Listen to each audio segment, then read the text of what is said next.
नमस्कार। सामुद्रिक विज्ञान के इस अंक में एक बार पुनः आपका स्वागत है। दोस्तों, मैं हूं भास्करानंद डोभाल और आप देख रहे हैं हस्तरेखा का ये अंक अपने ही पसंदीदा YouTube के चैनल गो ब्लॉग्स में। एक सुंदर सी मेल हथेली, आप पुरुष जातक हैं और आपकी रियल हथेली मेरे सामने विवेचना के लिए आ रखी है। देखिएगा, मैं एक चीज़ कहना चाहता हूँ। जब भी आप अपने सवाल भेजें वो संक्षिप्त हो, सार गर्भित हो, तो बारीकी से विश्लेषण हो जाता है।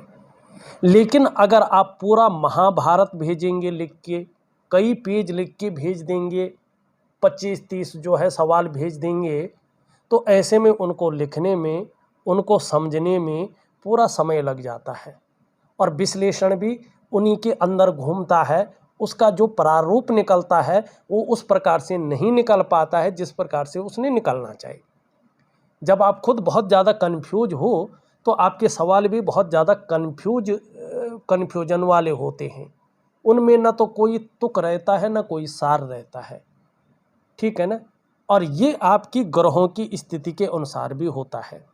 बहरहाल आपकी हथेली में एक राजयोग बना हुआ है, लेकिन राजयोग को भंग करता हुआ योग भी दिखाई दे रहा है। उस राजयोग का फायदा नहीं मिल रहा है क्योंकि यहाँ पे बृहस्पति हथेली के अनुसार, कुंडली के अनुसार नहीं, हथेली के अनुसार अनबैलेंस है और उसका सही परिणाम आपको जीवन पर में नहीं मिल पा रहा है प्रैक्टिकल रूप में। उसको भी देखेंगे। आपके बहुत सारे सवाल हैं, सबसे पहले उन्हीं को लेते हैं। आप लिखते हैं मुझे नींद नहीं आती है, सोने से भय लगता है, इसके लिए कोई उपाय या योग क्रिया बताएं। सबसे पहले मैं देख रहा हूँ हथेली में जो आपका चंद्रमा है, जिसको मन का कारक माना गया है, ये बहुत ज़्यादा यहाँ पे अनबैलेंस है, फूल गया है। इसका बहुत ज़्यादा फूलना और बहुत ज़्यादा कमज़ोर होना ठीक नहीं माना जाता है। ये 70% हमारे जीवन को बदलने की ताकत रखता है। और उसके साथ साथ आप देखेंगे आपकी हथेली में नाड़ी की रेखाएं हैं और उसके साथ साथ आप देखेंगे आपकी हथेली में जाल बनना शुरू हो गया है। तो जो आपको नींद नहीं आती है, सोने से भय लगता है, ये राहु के कारण लगता है और नींद नहीं आती है ये चंद्रमा के कारण होता है, ठीक है ना। जब चंद्रमा खराब हो तो ज़्यादातर मन गड़बड़ रहता है, इसकी संभावनाओं को ये बताता है। मानसिक परेशानी ये व्यक्ति को देता है। कई बार ऐसा व्यक्ति भावुक बहुत ज़्यादा हो जाता है, इमोशनली परेशान हो जाता है, मन अच्छा नहीं रहता है, ठीक है ना। मन एकाग्र नहीं रहता है, कभी इधर भटकता है, कभी उधर भटकता है, कभी व्यक्ति ये करना चाहता है, कभी वो करना चाहता है, वो भी करना चाहता है, वो भी करना चाहता, वो सोचता है जीवन में जितनी क्वालिटी है इस संसार में वो सब मैं करूं, मेरे पास आ जाए, ठीक है ना। अरे भगवान ने सबको अलग अलग ज्ञान दिया है, अलग अलग विषयों का जो है उसको विशिष्ट बनाया है उसमें, ठीक है ना। अगर सब डॉक्टर भी आप ही हों, बिजनेसमैन भी आप ही हों, ज्योतिषी भी आप ही हों, नौकरी करने के मामले में भी आप हों, जज भी आप ही बने, आईएएस ऑफिसर भी आप ही बने, आईपीएस ऑफिसर भी आप ही बने, ये संभव है? जरा अपने अंदर अवलोकन करके देखें तो नहीं है। तो जब चंद्रमा ऐसा होता है तो व्यक्ति का मन अच्छा नहीं रहता है, मन की एकाग्रता भंग होती है, मन उचाट होता है, काम यहाँ कर रहा होता है, ध्यान कहीं और रहा होता है, ये इस चीज़ को भी दबाता है। ऐसे लोगों को अपने डाइजेस्टिव सिस्टम का भी ध्यान रखना होता है। ऐसे में पेट की दिक्कतें भी व्यक्ति को आती हैं और माँ का सुख ज़्यादातर मामले में प्राप्त नहीं होता है। और चंद्रमा जब अनबैलेंस हो, उसकी पहली जो है वो है कि नींद आने में दिक्कत आती है। और उसके साथ साथ अगर राहु की स्थिति हो इस प्रकार से तो सोने से व्यक्ति को भय लगता है। तो चंद्रमा और राहु का अगर आप उपाय करें, मैं आपको दूंगा, तो निश्चित तौर पे इससे आपको फायदा होगा। दूसरा, आप लिख रहे हैं कि ओवर थिंकिंग कंट्रोल नहीं होती है, इसका उपाय बताएं। देखो, ओवर थिंकिंग जो आपके अंदर है वो आप देखेंगे तो आपका जो मंगल है और आपका जो मन का कारक है चंद्रमा, ये निम्न मंगल और मन का कारक जो है चंद्रमा, ये दोनों अनबैलेंस है। तो इनके कारण ये समस्या आपके अंदर है। इसके लिए एक सुंदर सी योग क्रिया है, एक दिव्य ध्यान योग क्रिया है और एक दिव्य सूर्य क्रिया है। इसी में इन दोनों का उपाय दूंगा, निश्चित तौर पे करिएगा, आपको लाभ होगा। अब आप तीसरा प्रश्न लिखते हैं, बैलेंस नहीं बना पाता हूँ, इमोशनल एंड प्रैक्टिकल लाइफ में इसका उपाय बताएं। देखिएगा, बैलेंस क्यों नहीं बना पाते हैं आप? क्योंकि आपका जो 70% वाला जीवन है चंद्रमा, वो कहीं ना कहीं जो है यहाँ पे अनबैलेंस स्थिति में है और इसमें राहु का ऊपर से प्रभाव पड़ रहा है। इसके कारण आप जीवन में चीज़ें बैलेंस नहीं बना पाते हैं। चौथा, गुस्सा बहुत आता है और उसी गुस्से की वजह से बीवी 6 साल से अलग मायके में रह रही है। वापस आकर मेरे साथ जयपुर में रह लेगी क्या, और कब तक ये हो पाएगा? गुस्सा बहुत क्यों आता है? देखिएगा, जब ये निम्न मंगल बहुत ज़्यादा जो है उठा हुआ हो तो व्यक्ति के अंदर क्षण भंगुर वाला गुस्सा पैदा होता है, और जब ये मैदानी मंगल भी बहुत ज़्यादा उठ जाए तो व्यक्ति के अंदर ऐसा गुस्सा होता है कि वो कंट्रोल नहीं कर पाता है। ये उन्माद को पैदा करता है, उन्माद को दिखाता है। ठीक है ना? व्यक्ति कहीं चाहे लाख कोशिश करे लेकिन गुस्सा नहीं उसका थम पाता है। और उसके साथ साथ अगर आपका बृहस्पति खराब हो जाए और शुक्र में आपका जो है जाल बन जाए तो व्यक्ति को अपने दाम्पत्य जीवन का फल प्राप्त नहीं होता है। दाम्पत्य जीवन जो उसकी मैरिज लाइफ होती है वो कहीं ना कहीं उस सुख से व्यक्ति वंचित रहता है। मानसिक परेशानियों का व्यक्ति को सामना करना पड़ता है और व्यक्ति सब कुछ होते हुए भी सुख नहीं भोग पाता है। और अभी कम से कम यहाँ पे जो स्थिति दिखाई दे रही है, 3 वर्षों तक आपके जीवन में ये चीज़ें अभी दिखाई दे रही है। बाद में हाथ देखने से पुनः पता चलेगा कब तक जो है आपके साथ आपकी वाइफ रहने की आ सकती है। इसका सुंदर उपाय दूंगा, जरूर करें। उपाय ऐसा दूंगा सब कुछ आप कर सकते हैं। ठीक है ना? अब आपने एक और लिखा है, नेचुरल स्टोन का एक्सपोर्ट बिजनेस करते थे आप, वापस से करने चाहते हैं, कब तक स्टार्ट होगा? अब एक्सपोर्ट का व्यापार किसके ऊपर डिपेंड करता है? कौन सा ग्रह है? ये है आपका चंद्रमा। एक्सपोर्ट इंपोर्ट इनके अंदर आता है, फूड बिजनेस इनके अंदर आता है। ठीक है ना? और जिसको हम कहें कि पानी का बिजनेस इसके अंदर आता है, दूध का बिजनेस इसके अंदर आता है, और एक्सपोर्ट इंपोर्ट संबंधी कोई भी व्यापार हो इसी के अंदर आता है।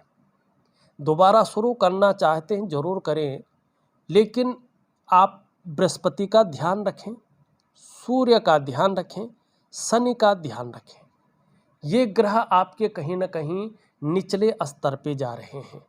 और जब शुरू करें व्यापार तो एक बात का और ध्यान रखें, ये वाला जो आपका हिस्सा है अगर इसकी हम बात करें तो ये वीक स्थिति में यहाँ पे दिखाई दे रहा है। ठीक है ना? तो 3 चीज़ों से आपको बच के चलना है। जल्दबाजी में कोई बड़ा फैसला नहीं लेना है, उतावलेपन से आपको बच के चलना है, इस बात का आप ध्यान रखेंगे। और जो है भावनाओं के वशीभूत होकर बड़ा निर्णय नहीं लेना है।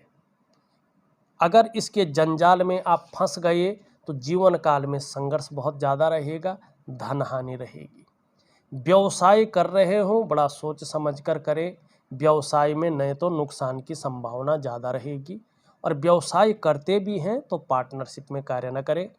खूब मेहनत के बाद ही ऐसे लोगों के पास धन आता है, और ख़ासकर जीवन में बड़े धन कमाने की जो स्थिति बनती है 42वें वर्ष से ऐसे लोगों के जीवन में बहुत अच्छी स्थिति बनती है।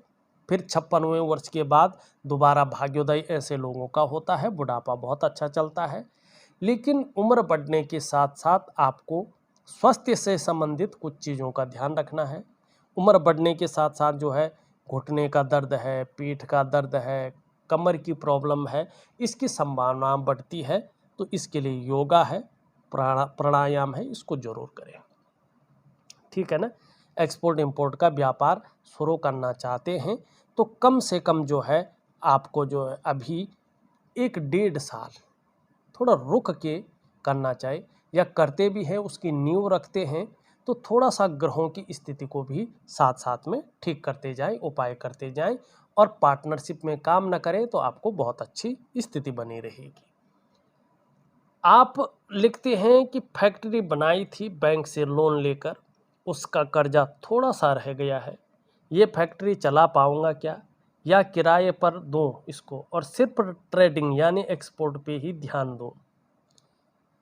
फैक्ट्री आपने रखी है, उसको किराए पे देना चाहते हैं, दे सकते हैं। ठीक है ना। और अपना एक्सपोर्ट इंपोर्ट पे जो है ध्यान केंद्रित कर सकते हैं। लेकिन एक बात का ध्यान रखें, पिता के साथ आपके संबंध मधुर होने चाहिए। अगर पिता के साथ संबंध को मधुर नहीं रखेंगे तो आपका सूर्य जो आपको जो है फैलाव की स्थिति को देता है, आपको ब्रांड बनाने की स्थिति को देता है, विस्तार करने वाला होता है, धन देने वाला होता है, नाम और शोहरत देने वाला होता है, वो ग्रह वीक हो जाएगा और उसके परिणाम आपको नहीं मिल पाएंगे। तीसरा क्या है कि आपकी जो पूजा की पद्धति है वो बड़ी निराली है। आपका बृहस्पति बहुत खराब हो गया है। आप किसी खास प्रयोजन के लिए ही पूजा करते हैं, भक्ति करते हैं। भक्ति नहीं है आपके अंदर, केवल पूजा है, वो भी केवल जो है अपने स्वार्थ को पूरा करने के लिए। आप ईश्वर को मानते हैं वरना आप ईश्वर को नहीं मानते हैं। ये पूजा बहुत करते होंगे आप, खूब मंत्र जाप करते होंगे, खूब स्तोत्र पढ़ते होंगे, लेकिन केवल अपनी भौतिक सफलता के लिए। आध्यात्मिक सफलता नहीं दिखाई दे रही है। जो व्यक्ति बहुत ज़्यादा पूजा पाठ करता है, मन से करता है, उसका गुरु कभी नीच का नहीं पड़ता है। गुरु का प्रभाव जीवन में बेहतरीन रहता है। लेकिन जो केवल अपने स्वार्थ की पूर्ति के लिए आज हनुमान जी की पूजा की, कल विष्णु की, परसों माता की और लगा रहा खूब, लेकिन वो परिणाम नहीं निकला तो दूसरी जगह चला गया, फिर जो है साईं भगवान की कर ली, साईं राम की कर ली, फिर जो है अपने अन्य ग्रहों की कर ली और भगवान पकड़ लिया। उसके लिए वो वस्तु हो जाती है। जैसे जो है हम व्यापार करने हैं, ये पार्टनर पकड़ लिया, इससे फ़ायदा नहीं हुआ, दूसरा इन्वेस्टर पकड़ लिया, तीसरा पकड़ लिया। उसी तरह से जो भगवान को पकड़ता है अपनी स्वार्थ की पूर्ति के लिए, उसके जीवन में हमेशा अनबैलेंस स्थिति रहती है। वो जीवन में किसी भी मामले में कामयाब नहीं होता है। तो इस बात का भी आपको ध्यान रखना पड़ेगा। भगवान जो है आपकी जो है व्यापार में वृद्धि के लिए पूजा करने से प्रसन्न नहीं होता, वो कोई भी फल नहीं देता है। याद रखें, भगवान का मतलब क्या होता है। भगवान मतलब हमारे पंच तत्व, उनको जो है हमने स्टेबल करना है। भगवान में पहला अक्षर आता है भौ। भौ मनी भूमि, पृथ्वी, जो आपके अंदर पृथ्वी तत्व है। फिर आता है गौ, भौ गौ। गौ मनी गगन, जो आपका आकाश तत्व है, उसके कारक है आपके बृहस्पति देव। ठीक है ना। अब आता है वो मनी वायु, जो आपके शनि हैं, भाग्य स्थान जिसके कारक। ठीक है ना। वो में आ की मात्रा अग्नि। अग्नि मतलब जो आपके मंगल हैं, जिसके कारक अग्नि, जो आपके अंदर बहुत ज़्यादा गुस्सा आता है ना, तो भगवान को आप केवल भौतिक वस्तु समझते हैं। फिर नौ मनी नीर, पानी, जिसके कारक है आपके जो है चंद्रमा। चंद्रमा मन सो जाए तो, चंद्रमा मन का कारक है, 70% हमारे जीवन को बदलने की ताकत रखता है, वो भगवान है। ठीक है ना। और ये बृहस्पति हैं, शनि हैं, सूर्य हैं, ये ग्रह नक्षत्र हैं। आपके शरीर के अंदर क्या है, आपके शरीर के अंदर अष्टाचक्र हैं, तो उन चक्रों को ये कंट्रोल करने वाले अधिपति हैं। तो ये भगवान है। भगवान को आप जो है अपनी इच्छाओं की पूर्ति करने वाला मानते हैं तो वो अलग चीज़ है, और उसमें सफलता नहीं मिलती है, इस बात का ध्यान रखना। और जहाँ तक फैक्ट्री है, आप जो है फैक्ट्री को किराए पे दे सकते हैं, एक्सपोर्ट का काम कर सकते हैं, लेकिन इसके लिए पिता से संबंध मधुर होना चाहिए, गुरु पुष्ट होना चाहिए। गुरु को पुष्ट करने के लिए मैं उपाय दे दूंगा, करना न करना आपके अंदर की बात है। आप 7वां सवाल लिखते हैं, लॉ भी कर रहा हूँ, क्या जज की तैयारी करके जज बन सकता हूँ? बिल्कुल नहीं। वर्तमान समय में 0.1% भी सफलता नहीं है। पहुँच भी जाएंगे ना तो भी वो सफलता नहीं है जो होनी चाहिए। क्यों? देखिएगा, बृहस्पति के अंदर ये क्षेत्र आता है, चाहे शिक्षा का क्षेत्र हो, चाहे इंजीनियरिंग का क्षेत्र हो, चाहे चिकित्सा का क्षेत्र हो, चाहे मैनेजमेंट का क्षेत्र हो, चाहे वाणिज्य का क्षेत्र हो, चाहे कानून का क्षेत्र हो।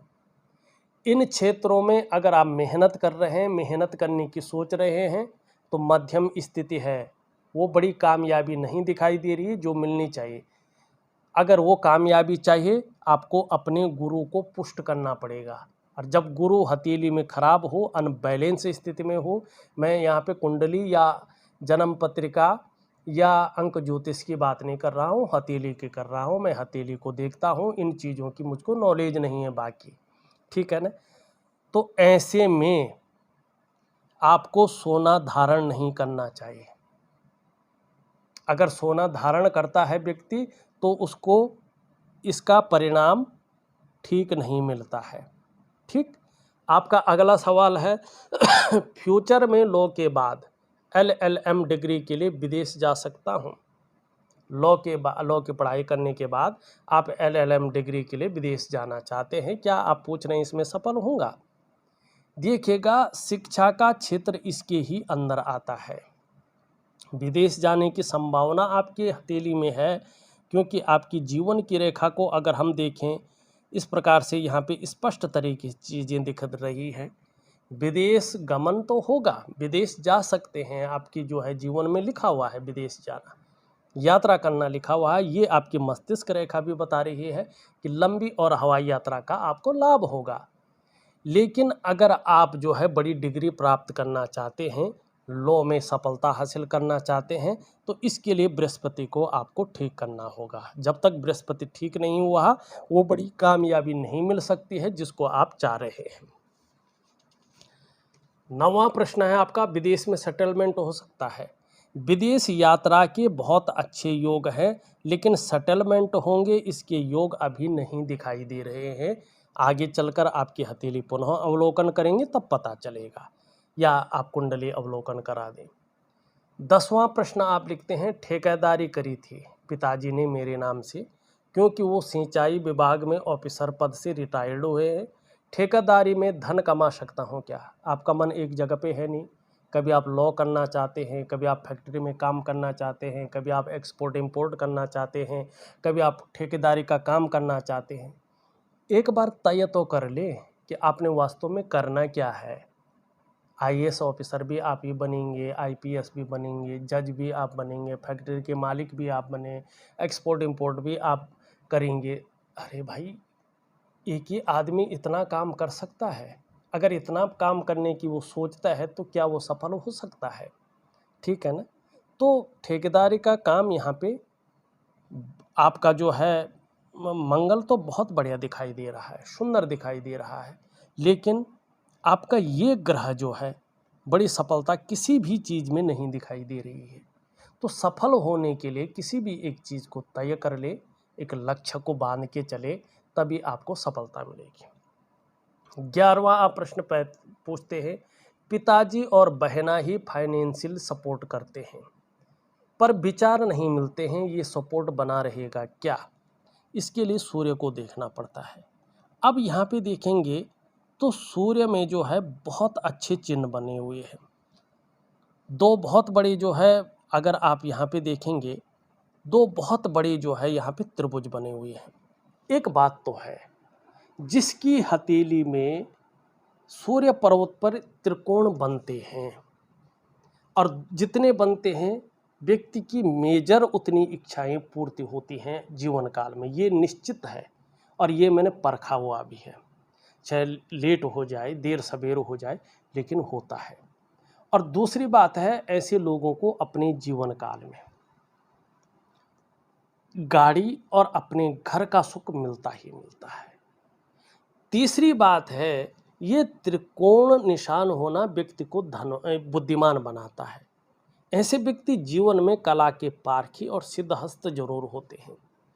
सूर्य पर्वत पर इन निशानों का होना व्यक्ति के धनी होने की भी निशानी होती है और संभव है, असंभव नहीं है, ऐसा व्यक्ति करोड़पतियों की सूची में अपना स्थान बनाए। चाहे ऐसा व्यक्ति पैतृक रूप से कितना भी निर्धन हो, आर्थिक संपन्न नहीं भी हो, तो भी अपनी प्रतिभा के बल पर अच्छा खासा धन और बड़ी प्रसिद्धि को हासिल करते हैं। तो ये तो बहुत अच्छे हैं। अब रहा यहाँ पे विचार न मिलना, इसका कारण यहाँ पे सूर्य दूषित हो रहा है। दिव्य सूर्य क्रिया दूंगा उसको जरूर करें और पिता के साथ जो है संबंध मधुर रखें, आपको जीवन में बहुत बड़ी प्रसिद्धि हासिल होगी। अब तीसरी बात है, यहाँ पे एक यहाँ से आ रहा है, ये लकीर बहुत बड़ी बात है। अगर आपका जो है ये आपके करियर की बहुत इंपॉर्टेंट बात है, इसको आप नोट कर ले। अगर आपका गुरु पुष्ट हो जाता है, सुंदर हो जाता है और सूर्य आपका मधुर स्थिति में आ जाता है, तो आपको जुडिशरी और मैनेजमेंट के क्षेत्र में बहुत बड़ी सफलता मिलेगी। निश्चित तौर पे अगर आपका बृहस्पति शानदार स्थिति में आता है, तो चाहे जुडिशरी हो या मैनेजमेंट का क्षेत्र हो, ये आपको अपार सफलताएं दिलाएगा। जीवन काल में आपको थोड़ा रहस्यमय भी बनाएगा ये, लेकिन कुछ मामलों में हमेशा उदासीन रखेगा, लेकिन संत रखेगा, लेकिन तेजस्वी और बहुत ज़्यादा नॉलेज आपके अंदर रहेगी, आत्मज्ञान भी बहुत ज़्यादा रहेगा। तीसरी चीज है, कहीं ना कहीं आपके अंदर धर्म और अध्यात्म की वो पावर आ जाएगी। ये स्पष्ट दिखाई दे रहा है कि आत्म साक्षात्कार के लिए कहीं जाना नहीं पड़ेगा। आप अपने आप को बहुत जल्दी जान जाएंगे, आप कौन हैं, क्या करने आए हैं और किस लिए आए हैं। ठीक है ना। शनि का प्रभाव पड़ रहा है। अगर बृहस्पति आपका और भी पुष्ट हो जाए, इसके अलावा भी आप शिक्षा के क्षेत्र में अगर काम करना चाहें, बहुत बड़ा नाम कमाएंगे। काउंसलिंग का काम करेंगे तो बहुत बड़ी सफलता मिलेगी। और आने वाले समय में ये तो निश्चित है कि आपका उठना बैठना बड़े लोगों के साथ या समाज में जो बहुत प्रतिष्ठित हैं, ऐसे लोगों के साथ आपका जुड़ाव होने वाला है और आपका जुड़ाव होगा और इससे आपको बहुत बड़ा लाभ मिलेगा। ये स्पष्ट तरीके से दिख रहे हैं। आपकी हथेली में ऐसे ऐसे दिव्य चिन्ह हैं जो आपको बेहतरीन स्थिति में ले जा सकता है, लेकिन इसके लिए आपकी जो विधि है, आपका जो गाइडेंस करने वाले हैं, वो ठीक नहीं मिले अभी तक, इसलिए आप जो है भटक रहे हैं। आपके अंदर ऐसी दिव्यता है, ऐसी भव्यता है, ऐसा आत्म साक्षात्कार है कि एक सिद्ध पुरुष की तरह आप अपना जीवन जी सकते हैं और जीवन में भयंकर मान प्रतिष्ठा बहुत बड़ी आपके जीवन में आ सकती है। यहाँ पे देखेंगे आप तो इस प्रकार से यहाँ पे एक मछली भी बन रही है। जब भगवान की साक्षात कृपा होती है ना, तब ये रहस्यमय भी मछली व्यक्ति के जीवन में बनती है। ऐसे लोगों के अंदर वाक शक्ति बहुत अच्छी आती है, सिक्स सेंस की पावर बहुत लंबी आती है। ये व्यक्ति जो है रहस्यमय विद्याओं का जानकार होता है, जैसे ज्योतिष है, हस्तरेखा है, कुंडली है या कुछ और भी है, और इसी के दम पर अपनी आजीविका को भी चला सकता है। ये स्पष्ट स्थितियां यहाँ पे ये दे रही है। और उसके बाद देखेंगे यहाँ पे विष्णु का चिन्ह स्पष्ट बन रहा है, विष्णु तिलक। लेकिन आत्मकारक ग्रह के कमजोर होने से उस विष्णु तिलक का फायदा नहीं मिल पा रहा है। फिर भी अगर आप सही रास्ते पे चलते हैं, सही कार्य करते हैं, तो आने वाले समय में किसी भी कार्य में आपको अवश्य सफलता मिलेगी और आपको हराना आपके विरोधियों के लिए संभव नहीं रहेगा।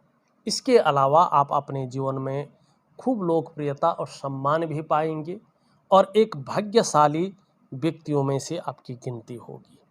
तो आपका आत्मकारक इष्ट ग्रह बृहस्पति है, जो नीच का भाव में बैठा हुआ है, कमजोर स्थिति में है, और आपके जो इष्ट देव है वो भगवान नारायण हैं, बद्री विशाल जी स्वयं हैं।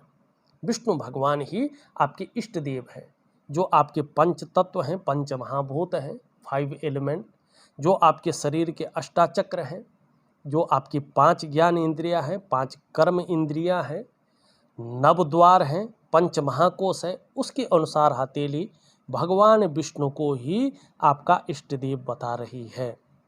और जो आपके जीवन में पंच महातत्वों का समग्र शोध है, उसके अनुसार आपका आत्मकारक ग्रह बृहस्पति है, जो कमजोर भाव में है, जिससे आपके जीवन में निखरता नहीं आ रही है, उभार नहीं आ रही है, चीज़ें दबी हुई दिखाई दे रही, जैसे मानो किसी ने बांध दिया हो, ऐसी स्थितियां दिख रही है। अब आपने 12वां प्रश्न पूछा है, खेती है पर उसमें मेरे पिताजी के अलावा उनके 5 भाई और हैं, वो खेती में हिस्सा मिल पाएगा क्या, और बगीचा लगा सकते हैं क्या? देखिएगा, अभी यहाँ पे आपका हथेली में कहीं भी ये स्थिति नहीं दिख रही है कि आपको अभी हाल में ही कोई जो है प्रॉपर्टी का लाभ होगा, वो भी जो है जिसको पैतृक कहते हैं, ठीक है ना। क्योंकि पैतृक संपत्ति का जो मालिक होता है वो यहाँ से दिखता है और यहाँ से दिखता है, तो दोनों में जो चिन्ह बन रहे हैं वो पूरा नहीं बन रहे हैं, तो इसमें कुछ कमेंट नहीं करूँगा। 13वां प्रश्न, ज्योतिष में बहुत रुचि है और भगवान को जानने में बहुत पूजा पाठ भी करता हूँ, जब इसमें रुचि लेता हूँ कुछ बड़ा कर सकता हूँ क्या इसमें? वो तो मैंने पहले ही बता दिया कि ऐसा दिव्य चिन्ह आपकी हथेली में है, लेकिन जब तक आत्मकारक ग्रह आपका पुष्ट नहीं होता तब तक आप कुछ भी इसका परिणाम हासिल नहीं कर सकते हैं। 14वां आप लिखते हैं, मेरी बुद्ध की महादशा में राहु की अंतरदशा में शनि की प्रत्यंतर दशा चल रही है और मैंने गोमेद धारण कर रखा है, कुंभ लग्न है मेरा और राहु दूसरे भाव में मीन राशि का, शनि उत्तरा भाद्रपदा नक्षत्र में है और गुरु तीसरे भाव में मेष राशि में, और सूर्य बुध मंगल शुक्र मेरे 6th भाव में हैं कर्क राशि में, और चंद्रमा मेरे 9वें भाव में तुला राशि में है। शनि वक्री होकर 10वें भाव में वृश्चिक राशि में है, केतु 8वें भाव में है।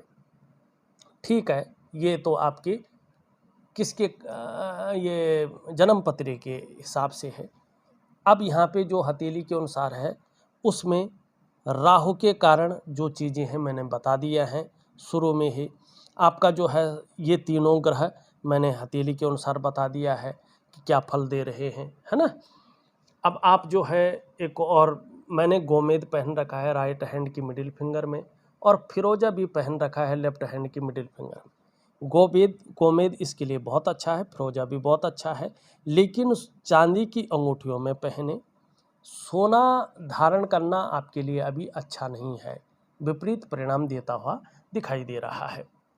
मेरा जन्म 3/8/87 का है और 36 साल का हो चुका हूँ। देखिए दोस्त, जीवन में जो वास्तविक रूप में आपके जीवन में जो अच्छी स्थिति है वो 42वें वर्ष से बन रही है। 40वां वर्ष पूरा करने पे और 41वां वर्ष पूरा करने पे जब 42वां वर्ष आपका जीवन काल का लगेगा, तब से आपके जीवन में बड़ी तरक्की है, चाहे आर्थिक रूप से हो, चाहे करियर के रूप में हो, चाहे ज्योतिष के रूप में हो, चाहे आपके सामाजिक मान प्रतिष्ठा के रूप में हो, चाहे आपके जो है पारिवारिक सुख के मामले में हो। 42वें वर्ष से आपके जीवन में अच्छी स्थिति, अस्थायित्व वाली स्थिति आ रही है। ठीक है, मुझे पिता से अलग दूसरे सिटी में रहना चाहिए या पिताजी के संदर्भ में ही रहना है क्या? कुछ ज्योतिषी बोलते हैं अलग हो जाओ तो भाग्य काम करेगा।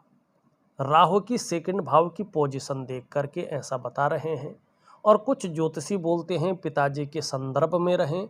शनि लग्नेश है और 10th भाव में वक्री होकर बैठा है, इससे भी आप हस्तरेखा के माध्यम से बताएं। आपका सूर्य स्पष्ट मैंने पहले ही बता दिया है, पिता के साथ मधुरता रखें, पिता के सानिध्य में रखें तो आपका कल्याण बहुत अच्छा होगा।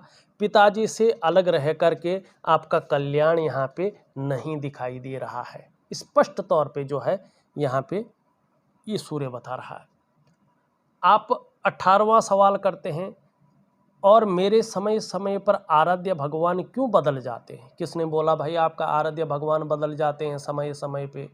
ऐसा कुछ कहीं किसी भी हथेली में ऐसा नहीं होता है। उसके पंच तत्वों के हिसाब से, उसके अष्ट चक्रों के हिसाब से, 5 ज्ञान इंद्रिया, 5 कर्म इंद्रियों के हिसाब से, उसके जो है 9 द्वारों के हिसाब से, पंच महाकोशों के हिसाब से हथेली स्पष्ट बताती है आपके जो है आत्मकारक ग्रह कौन है, आपके इष्ट देव कौन है। आपका तो भगवान विष्णु है, ये स्पष्ट बता रहा है। कैसे देखिएगा, विष्णु तिलक है, और ये विष्णु तिलक किसको प्रभावित कर रहा है? आपका जो है आत्मकारक ग्रह बृहस्पति को। तो ये बदलते नहीं हैं, आपके वही हैं, और जब से आपने जन्म लिया तब से वही हैं, ठीक है ना। तो ये आपका कहना गलत है। आप लिखते हैं आगे, सबसे पहले मैंने राम रक्षा स्तोत्र पाठ करा पर लाभ नहीं मिला। किस लाभ के लिए आपने वो किया था? धन प्राप्ति के लिए, करियर में वृद्धि के लिए, अपने स्वास्थ्य को ठीक करने के लिए, या अपने दाम्पत्य जीवन को ठीक करने के लिए, या भक्ति के लिए? क्या लाभ नहीं हुआ आपको? अगर आपने अपने स्वयं के जो है साधना को ठीक करने के लिए किया तो उसका लाभ नहीं मिलेगा, ठीक है ना। लाभ नहीं मिला कुछ मात्र। फिर विष्णु सहस्रनाम स्तोत्र किया, कुछ बदला नहीं लाइफ में। क्या बदलना चाहते हो भैया? पाठ पूजा के साथ जो वो कर्म करने को कह रहा, वो कर्म आपने किया जिससे उसका बदलाव हो। और निश्चित तौर पे जैसे आपका शुक्र बैठा हुआ है, आपके जीवन में बड़े बदलाव की आशंका 42वें से दिखाई दे रही है। उससे पहले कोई बहुत बड़ा बदलाव जीवन में नहीं है, ये बात आप ध्यान रख लें, ठीक है ना। अब दुर्गा सप्तशती का आप पाठ कर रहे हैं तो सही लगता है आपको, मन को बहुत अच्छी बात है। और विष्णु सहस्रनामा भी करता हूँ और सूर्य भगवान को भी अर्घ देता हूँ, बहुत अच्छी चीज़ है, करते रहे, आपको लाभ होगा। लेकिन आप किस चीज़ के लिए कर रहे हैं इसका ध्यान रखें। अब 19वां आप लिखते हैं, गुरुजी ये लास्ट प्रश्न है, पितरों का पूजन करना चाहिए क्या? जरूर करना चाहिए पितरों का पूजन। अगर आपके माँ पिताजी नहीं हैं तो उनके निमित्त आप पितरों का पूजन कर सकते हैं। लेकिन अगर आपके दादा दादी नहीं हैं और आपके माँ पिताजी हैं तो उनका अधिकार है, वो करेंगे पितरों की पूजा, आपको करने की ज़रूरत नहीं है, ना कहीं ये विधि बताई गई है, ठीक है ना। अब आप लिख रहे हैं 20वां प्रश्न, मेरी धन की पोजीशन कब सही होगी? रियल में कहूँ तो आपकी धन की पोजीशन आपके शुक्र के हिसाब से देखें, आपके करियर और धन के हिसाब से देखें तो ठीक 42वें वर्ष में जाकर ठीक होने बैठ जाएंगी, स्टेबिलिटी आने बैठ जाएगी। मेरा भाग्य उदय कब होगा? 42वें के बाद आपका भाग्य उदय है, और फिर 57वें वर्ष में आपका भाग्य उदय है। मल्टी मिलियनर कब बनूंगा? यहाँ पे ऐसा कुछ नहीं है जो ये बताए कि मल्टी मिलियनर बने, लेकिन बहुत बड़ा धनाढ्य योग यहाँ पे स्पष्ट है। सूर्य में जो चिन्ह है, निश्चित ही आप जो है बहुत बड़े धनवान व्यक्ति बनेंगे। और ये स्थितियाँ 42 से शुरू होगी और जो फिर 57 से और भी बढ़ेगी, पीक उसमें जाएगी तो लाभ होगा आपको। बिजनेस ज़्यादा बेनिफिट देगा या लॉ और जुडिशरी फील्ड? देखिएगा यहाँ पे 42वें वर्ष तक अगर बिजनेस की हम बात करें तो बड़ा सोच समझ कर आपको बिजनेस करना है, और 3 चीज़ों का ध्यान रखना है, ये मैंने पहले ही बता दिया है। लॉ और ये करना चाहते हैं तो उसमें लाभ तो बहुत ज़्यादा है, लेकिन बृहस्पति को आपको ठीक करना पड़ेगा, तो उसमें ज़्यादा स्थितियाँ दिखाई दे रही। विदेश व्यापार कब स्टार्ट होगा वापस? विदेश व्यापार अगर आप करना चाहते हैं तो आपकी हथेली में शानदार स्थितियां दिखाई दे रही है, लेकिन मैंने फिर वही बोला, इन ग्रहों को आप जो है स्पष्ट कर रहे तो आप विदेश व्यापार कर सकते हैं। 25वां आप प्रश्न करते हैं, घर से अलग हो जाना चाहिए किस उम्र में? ये आपके अंदर बात है भाई, किस उम्र में आप घर से पूरी तरह से अलग हो सकते हैं। अगर घर में आपको अच्छा नहीं लगता है तो अलग हो जाइएगा, ठीक है ना। लेकिन सही उम्र 40 के बाद है। विदेश सेटलमेंट कब होगा? अभी आपकी हथेली नहीं बता रही है। मेरे जीवन में अफेयर्स बहुत रहे हैं, वो बंद होगा या नहीं होगा? देखिएगा, अफेयर्स रहे हैं, ये बहुत दिखाई दे रहा है।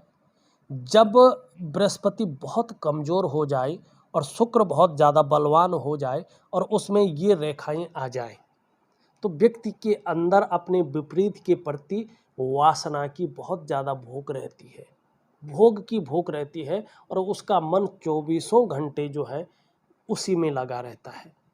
तो इस सब चीज़ों को ठीक करने के लिए अपने बृहस्पति को ठीक करें। अब आपने 28वां वही प्रश्न लिखा है, काम वासना बहुत ज़्यादा रहते हैं, इसको भी कंट्रोल करने का उपाय बताइए। इसको कंट्रोल केवल बृहस्पति कर सकता है। तो ये थे आपके प्रश्न और उसके उत्तर। 28 प्रश्न आपने किए हैं, 28 प्रश्नों का मैंने विधिवत तरीके से उत्तर दे दिया है, ठीक है ना। इस अंक में बस इतना ही। एक नई वीडियो के साथ पुनः उपस्थित होऊंगा, तब तक के लिए नमस्कार।